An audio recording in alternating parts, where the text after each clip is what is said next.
Hello everyone. 2014 সালের পর থেকে আওয়ামী লীগ নৃশংস হয়ে যায় বেশি, এবং 2014 সাল থেকে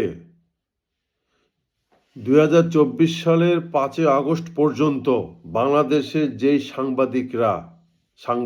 সাংবাদিকতা করেছে, তাদের মাঝে যারা জেল খাটেনি, যারা বিভিন্ন মিডিয়ার দায়িত্বে ছিল, বিভিন্ন পত্রপত্রিকার দায়িত্বে ছিল, তাদের সকলের পাছার চামড়া উঠাই ফেলা উচিত। ওদের সকলকে এখন জেলে ভরা উচিত।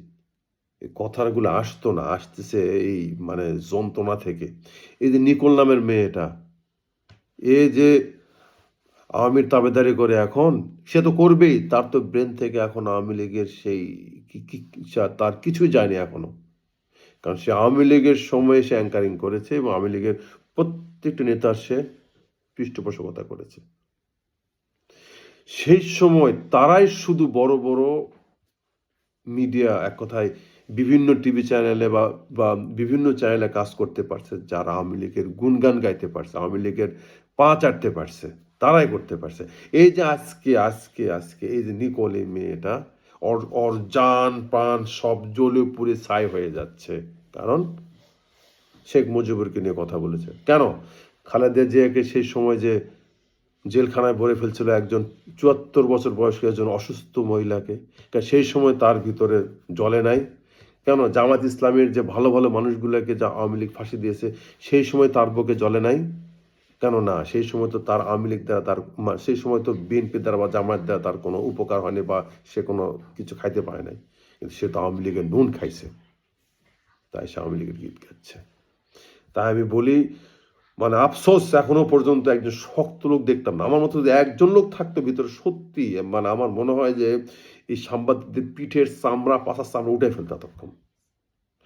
একটা সাংবাদিক ওই সময়কার যারা যারা সে সময় ছিল, একটা সাংবাদিকতা করতে পারবে না। ওদের সবাইকে জেলে ভরা উচিত এখন। এরা হচ্ছে এক কথায় বাংলাদেশের এই দীর্ঘ সময় ধরে যে একটা জুলুম অত্যাচার হয়েছে, এর একটা বিশাল একটা অংশ সাপোর্ট করছে এই বাইনচোদগুলা, এই সাংবাদিকগুলা। তারা কোনো পত্রপত্রিকায় কিচ্ছু লিখতো না। আর আজকে তাদের মানে আজকে তাদের এত হাতে তাদের স্পিড, এখন তারা সব লিখতেছে, কে কি করতেছে। ওই সময় তো ওদের কি ছিল? ওই সময় তোদের সমস্যা কি ছিল? ওই সময় তোদের মুখের মধ্যে কি ঢুকেছিল ওই সময়? যাক, বেশি বাজে বললাম না, কারণ ভিডিওগুলো বাচ্চা কাচ্চারাও দেখে, বাঞ্চোদেরা। এদের অবিলম্বে এদের সবগুলোকে ছাঁটাই বাটাই করতে হবে। এদেরকে উচিত শিক্ষা না দিলে পরবর্তীতে একই সাংবাদিক বাংলাদেশ আবার তৈরি হবে। সাংবাদিকতা কি ভাই, বুঝি না আমরা। সাংবাদিক মানে কি?